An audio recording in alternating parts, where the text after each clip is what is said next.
E aí, galera, hoje a gente vai falar um pouco sobre a abordagem inicial do paciente na emergência, certo? Para você que está chegando nos primeiros plantões, né, para não chegar perdido, fica sem saber por onde começar, quer que fazer com o paciente quando assim que ele chega, ou então para você que, apesar de já ter dado alguns plantões ou já ter trabalhado algum pouco, ainda fica meio desnorteado quando chega um paciente mais grave. Basicamente, o que a gente tem que definir são prioridades, certo? O paciente grave, ele tem algumas prioridades que o paciente ambulatorial ou o paciente que não está tão chumbado assim, ele não tem, né? Então, basicamente, o que a gente tem que fazer é um exame físico objetivo, a gente colher uma história objetiva para que a gente possa tirar o máximo de informações com o menor tempo possível. E aí, uma coisa que a gente pode usar para definir essas prioridades é a gente pensar basicamente em sistemas que vão levar a alguma causa fatal, né? Alguns sistemas, alterações nos sistemas específicos que podem ter um desfecho mais desfavorável, que podem levar para alguma complicação. Basicamente, como é que eu penso, né? Isso aí eu aprendi durante a graduação, né? Isso aí não foi uma coisa que eu criei, mas é isso aqui, ó. 1, 2, 3, esses 6 pontos aqui, tá certo? Que é cabeção, coração, pulmão, pressão, saturação e pulso e temperatura, tá certo? Então a gente vai ver esses 6 pontos aí e a partir desses 6 pontos a gente tem os principais sistemas, o que é que pode estar causando aí de alteração e vai ter uma avaliação rápida, objetiva e com os principais sinais do paciente, né? Então vamos lá. Quando a gente for ver aqui, ó, cabeção, né? Sistema nervoso central. A gente vai pensar rebaixamento de nível de consciência. A gente vai pensar se o paciente tem algum sinal focal, se o paciente tem alguma alteração. Então, nessa parte aí, quando a gente bater o olho no paciente, a gente já consegue avaliar se o paciente está rebaixado, se o paciente está largado, se ele está alerta ou não, tá certo? Assim que a gente bate o olho rápido nele, a gente já tem uma noção. E até nessa primeira olhada, a gente consegue avaliar também algumas outras características da ectoscopia, né? Se o paciente está hipocorado, se ele está normocorado, se ele está muito desidratado ou não, se ele é emagrecido, se ele é um paciente que está sangrando por algum motivo, a gente já consegue ver já nessa primeira olhada, então a gente já tem uma noção. Mas vamos continuar aqui de uma forma mais didática, mais sistemática, né? Então vamos lá. A gente vai ver a questão de rebaixamento de nível de consciência. O que é rebaixamento de nível de consciência? É a gente diferenciar se o paciente está alerta ou não, certo? A gente costuma usar a escala de Glasgow para a gente ver a questão do nível de consciência do paciente, né? Para a gente ver o nível de consciência do paciente. Então, aquele paciente tem um Glasgow abaixo de 9, né? Então, 8 ou menor do que isso, a gente já teria indicação de a gente definir via aérea pela questão de proteção, para ele não broncoaspirar e tudo, pelo nível de consciência. Aí a consciência ela é dividida em nível e conteúdo de consciência. Ele pode chegar também com alteração do conteúdo da consciência. O que é a alteração do conteúdo?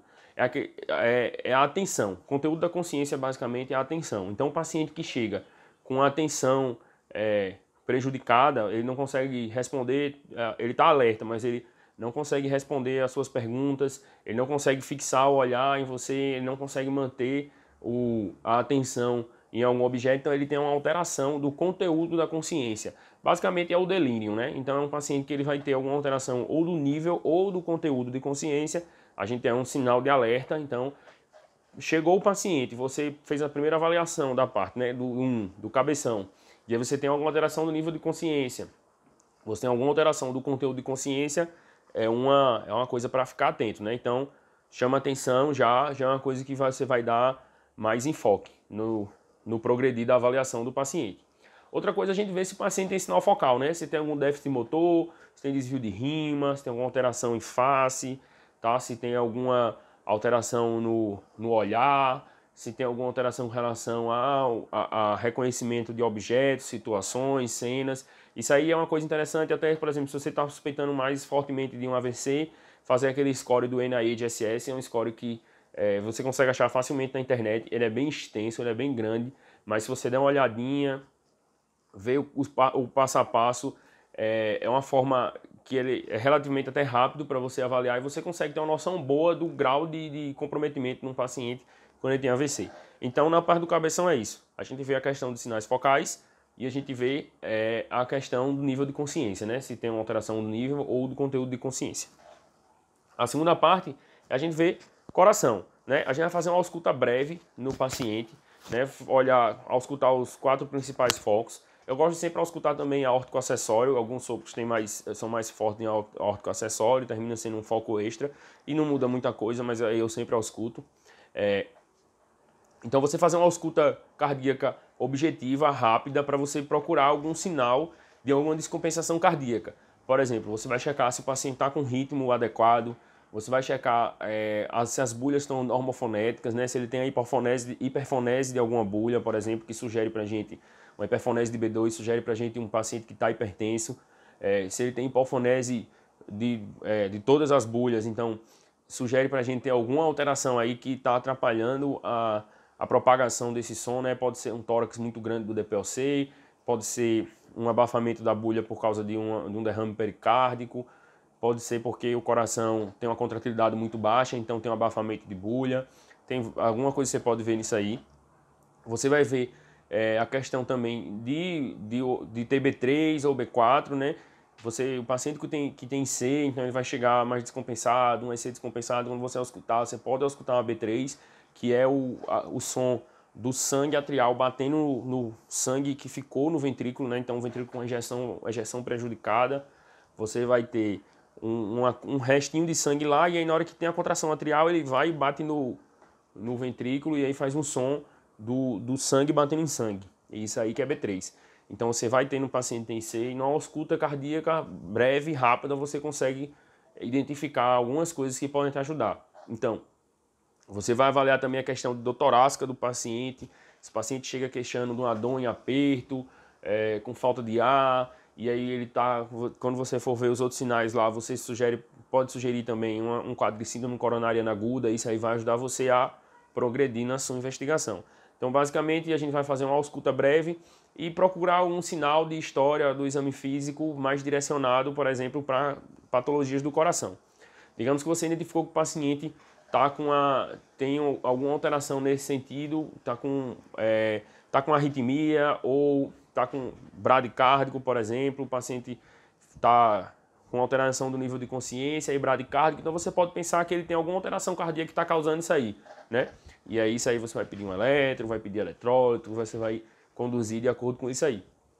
Então lá na frente a gente vai juntar tudo para ter uma noção, né, de como é que a gente pode aplicar melhor tudo isso. Mas então, voltando, né, cabeção, coração, a gente viu, né, nível de consciência, conteúdo de consciência, sinais focais, coração, ausculta breve para saber se tem alguma alteração que justifique, e aí vai para o próximo, pulmão, cabeção, coração, pulmão, e a gente vai ver se o paciente tem alguma alteração na ausculta respiratória.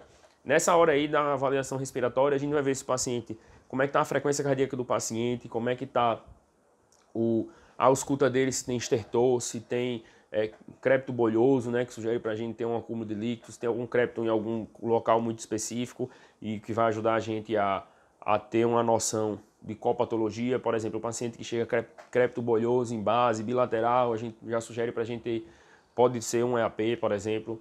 Se ele tem só um crépito em terço médio de hemitórax direito, a gente já pode pensar num quadro mais de uma pneumonia. Se o paciente termina tendo mais um ruído, murmúrio rude, né, em ápices, a gente pode pensar já em algum comprometimento pulmonar, sequelar, sei lá, o paciente pode ter tido tuberculose, aí tem essa alteração.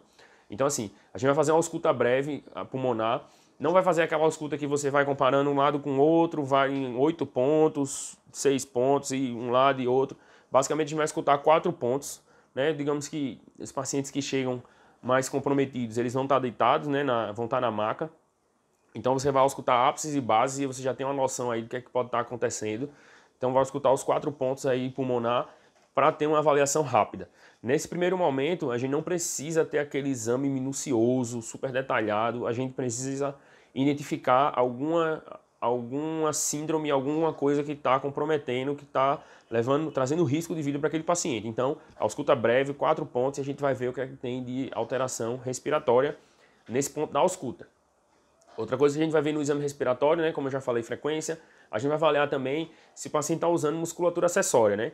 Ele começa a a usar a musculatura acessória, primeiro músculos intercostais, depois ele vai ter batimento de fúrcula, batimento de asa de nariz, até que ele desenvolve até respiração paradoxal. E aí a gente vai ver se o paciente está tendo algum comprometimento, se ele está entrando em insuficiência respiratória, se ele está tendo falência respiratória, né? Não está conseguindo mais ventilar por fadiga muscular, né? Nessa hora aí que a gente vai ver no exame respiratório, né? A gente vai ver se ele está estertorando, se ele tem insuficiência respiratória. Nessa hora aí, a gente também pode ter a avaliação da gasometria, né? Que a gente pode olhar aquela questão do gradiente alveolar arterial, que eu já comentei lá nos posts do Instagram, que basicamente ele vai dar uma noção para a gente de como é que está acontecendo troca, se o paciente está hipoventilando ou não. Basicamente, algumas literaturas trazem o gradiente alveolar arterial com um valor de referência entre 10 a 15, outras trazem com 20. Mas enfim, vamos aqui de 10 a 15. A continha lá, para quem não lembra, é 130 menos o somatório da PDO2 com a PCO2. E aí esse valor tem que dar em torno de 10 a 15, certo? Então, quando esse valor está dentro da normalidade, ele pode sugerir para a gente aí, se o paciente está com um distúrbio ventilatório, está com algum problema respiratório, ele pode sugerir para a gente alguma hipoventilação. Então, se o paciente está bradipneico e ele tem um gradiente alveolar arterial normal, a gente infere que isso aí está mais relacionado à hipoventilação. Ele tem algum problema de drive, ele não está conseguindo mais ventilar. Geralmente isso aí vai acontecer, se ele não consegue ventilar, ele vai ter tanto uma baixa da PDO2 como ele vai aumentar o PCO2. Mas isso aí vai se alterar de forma até relativamente proporcional, de uma forma que ele não altera essa conta do gradiente alveolar arterial. Quando a gente tem um problema de troca, então a gente vai ter uma alteração mais desproporcional desses valores, e aí o gradiente alveolar arterial vai ficar acima do valor de referência, entre 10 e 15. Então ele vai estar maior do que 10 e 15, porque, por exemplo, você tem um acúmulo menor de CO2, porque ele é mais...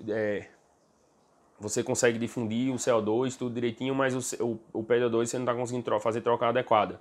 Então você vai ter um gradiente alveolar arterial mais alto. Então isso é associado à frequência respiratória, a quanto de PDO2 o paciente está fazendo, isso aí ajuda a gente a definir se ele está tendo algum problema de perfusão, de difusão, né? Perfusão e difusão, algum distúrbio VQ, ou se está tendo shunt, ou se o paciente está tendo algum distúrbio de ventilação propriamente dito. Nessa hora aí, então, da avaliação do pulmão, né? A gente vai ter como avaliar essa questão se o paciente está ou não em insuficiência respiratória. Então, o paciente entrando em insuficiência respiratória, se ele está tendo uma falência de musculatura, ele não está conseguindo mais ventilar, ou se ele está muito hipóxico, está com hipoxemia muito importante. É um paciente que a gente vai também definir via aérea para ele, para poder garantir uma oxigenação. Então, nessa hora aí, a gente vai com a gasometria, com a avaliação física rápida e breve, a gente vai ter uma noção se a gente vai precisar ou não entubar esse paciente. Até que ele não seja entubado naquela hora, mas que a gente fique ciente e a gente chame o resto do pessoal, né, para avisar, esse paciente provavelmente vai precisar ser entubado, deixa aqui o material perto dele, porque numa próxima avaliação pode ser que a gente decida para entubar ele. Então isso aí é importante que a gente avalie, e é nessa hora que a gente vai definir o próximo possível passo, né? A próxima avaliação que a gente faz, pressão. Cabeção, coração, pulmão, pressão. Nessa hora aí a gente vai ver como é que está a pressão do paciente, né? Então a gente vai ver se o paciente está hipertenso, ou se ele está normotenso ou hipotenso. Hipotensão não é sinônimo de choque, né? Isso aí é importante diferenciar. Choque é quando a gente tem um desbalanço entre oferta e demanda de oxigênio. Não necessariamente o paciente hipotenso vai estar chocado, mas ele tende a estar chocado quando ele está hipotenso, porque ele não consegue, por algum motivo, oferecer a quantidade de oxigênio que o organismo precisa, né? Então, nessa hora que a gente vê a pressão, a gente vai avaliar. Por exemplo, o paciente que chegou com a dor torácica, com estertor bolhoso até mais do que terço médio e com a pressão de 220 por 160. Esse paciente está tendo um edema agudo de pulmão, hipertensivo, e nessa hora aí da pressão a gente vai avaliar isso aí. Ou o paciente que chega com alteração no nível de consciência, rebaixado, o paciente que chega com insuficiência respiratória e a pressão dele está baixa. Muito provavelmente é um quadro séptico. Nessa hora que a gente for ver a pressão aí, a gente pode começar a avaliar também essa questão de choque.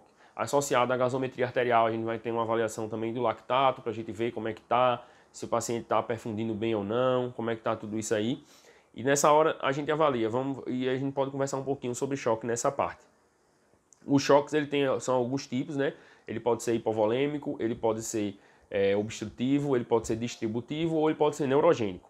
No caso do choque neurogênico, é o paciente que ele vai ter uma lesão central, né? Que vai fazer vasoplegia e o paciente vai ficar hipotenso, vai ter uma alteração na demanda e oferta de oxigênio por esse motivo. O paciente que está com choque séptico, né, um choque distributivo, ele vai ter vasoplegia por liberação de citocina inflamatória, e nisso aí ele vai estar, não vai conseguir ofertar a quantidade de O2 necessária para o organismo dele. O outro choque é o choque que ele é cardiogênico, né, uma falha de bomba, ou o choque obstrutivo, que você tem você tem um TEP, quando você tem um tamponamento cardíaco, por algum motivo o coração não está conseguindo bombear sangue, ele termina tendo um choque obstrutivo, ou hipovolêmico, né? Quando o paciente sangrou, e aí ele está chocado. Algumas vezes, na grande maioria das vezes, você vai ver, por exemplo, no choque hipovolêmico, que o paciente chegou sangrando, né? Ele está fazendo um HDA, um paciente vítima de trauma, por algum motivo ele está fazendo melena, por algum motivo ele está sangrando e você sabe que ele está chocado por causa disso. Algumas vezes você não consegue identificar, né? Ele não exteriorizou sangramento ainda, às vezes tem um sangramento intestinal, mas ainda não exteriorizou, e é um paciente que chega hipocorado, que chega hipotenso, chega mal perfundido, chega chocado lá para você, e aí você não tem uma avaliação rápida.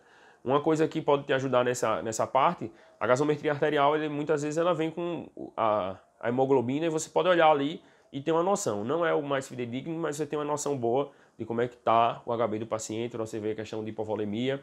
Então, assim, é um passo bem importante essa questão da gasometria nesses pacientes que chegam mais graves. Você vai conseguir avaliar trocas gasosas, vai conseguir avaliar como é que está o bicarbonato, você vai conseguir avaliar como é que está a perfusão com lactato e tudo isso aí no paciente já no comecinho, na chegada dele, é um exame que sai bem rápido. Então, vamos lá. Cabeção, coração, pulmão, pressão, saturação. Nessa hora aqui da saturação, é um exame, é uma coisa de monitoramento super rápida, né? Que você colocou o oxímetro, colocou no dedo, rapidamente ele vai começar a ler, e isso aí vai te dar muitos dados. Quando a oximetria está acima de 70, ela é mais fidedigna. Abaixo de 70, ela começa a perder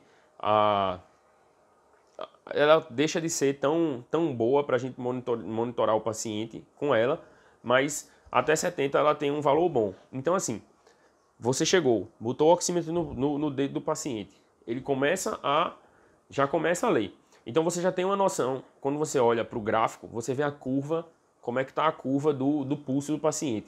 Se é uma curva que está baixa, se é uma curva que está alta, você já tem noção como é que está a pulsação do paciente. Outra coisa, você vê a saturação, né? Obviamente, para você ver a saturação, você vê isso aí. E aí você tem uma noção como é que está a oxigenação periférica daquele paciente, né? Quando você faz a oximetria de pulso, né? A outra coisa que você vê é a frequência cardíaca. Então você já tem uma noção mais ou menos se o paciente está taquicárdico, bradicárdico, se está com a frequência cardíaca normal.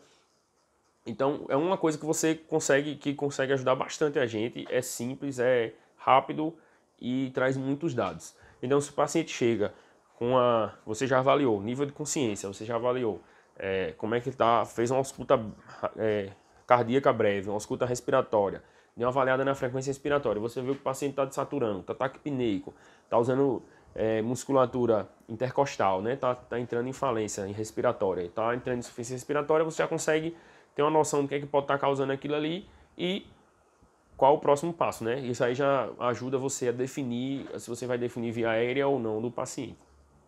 Então, a gente viu cabeção, coração, pulmão, pressão, saturação. Na parte da saturação também é interessante a gente checar pulsos, né? Porque a gente pode ter alguma simetria de pulso, isso aí pode ter alguma relação com algum problema vascular, alguma dissecção de aorta, algum outro problema que o paciente tenha. Mas você vai ver também tempo de enchimento capilar do paciente, num segundo momento você pode olhar isso. Mas basicamente a gente vai ver como é que está a curva de pulso, como é que está a frequência cardíaca, como é que o paciente está saturando, né? Como é que está a oxigenação do sangue desse paciente. Por fim, a gente vai ver a temperatura do paciente. Termina sendo um momento um pouquinho mais demorado, né? Porque leva um certo tempo para isso acontecer, mas isso tudo acontece simultaneamente, então provavelmente no final do seu exame você já vai ter a temperatura, o pessoal da equipe de enfermagem deve fazer isso, e você vai ter uma noção se o paciente está tendo febre ou não. Febre é uma das respostas inflamatórias do nosso organismo, né? E aí ele ajuda a gente a definir se o paciente está com um processo infeccioso, a bater o martelo quanto a isso, né? Não vai ser um dado que ele vai ser grande diferencial, mas se a gente está pensando que o paciente está aquela coisa meio em cima do muro, o paciente está fazendo febre, a gente já pensa num processo infeccioso. Tem também a questão das síndromes febris, né? O paciente que chega com um outro quadro, o paciente chega com hemoptise, icterícia rubínica e fazendo febre, a gente pode pensar na leptospirose, tá entendendo?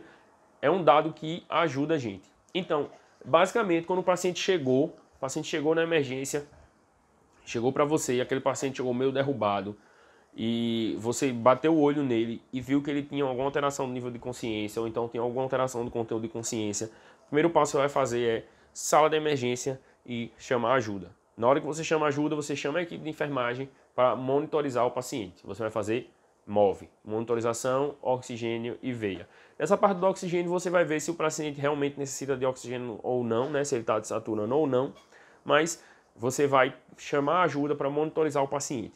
Por quê? No meio tempo que você está olhando para o paciente, está conversando com o familiar, numa situação que você possa conversar com o familiar, né? Numa situação que você está conversando com o familiar, colhendo uma história breve, objetiva, o resto da equipe está monitorizando o paciente. Então, nesses primeiros minutos em que um pessoal monitoriza o paciente e você colhe uma história breve ou já começa a examinar, você já consegue muitos dados. E aí, de forma objetiva, que é que você tem que colher com a família ou com o paciente, se ele estiver conseguindo responder, né? A questão de o que é que ele está sentindo naquele momento, né? Quanto tempo desde quando ele começou a sentir aquilo, né? Definir mais ou menos com clareza o que é que ele está sentindo, há quanto tempo ele está sentindo, se existe algum outro problema associado, se ele relaciona aquilo com alguma atividade, com algum acontecimento, com alguma coisa que aconteceu, e questão de comorbidades, o que é que ele usa de medicação, se ele fez uso de alguma medicação no momento, se ele tem alergia medicamentosa, se ele tem algum problema de saúde muito específico, ou sei lá, o paciente tem algum problema reumatológico, está fazendo tratamento oncológico, tem alguma coisa muito específica que vai ajudar você a direcionar sua história, seu exame físico e suas condutas para aquele tipo de paciente. Então, vamos lá, resumão aqui, né?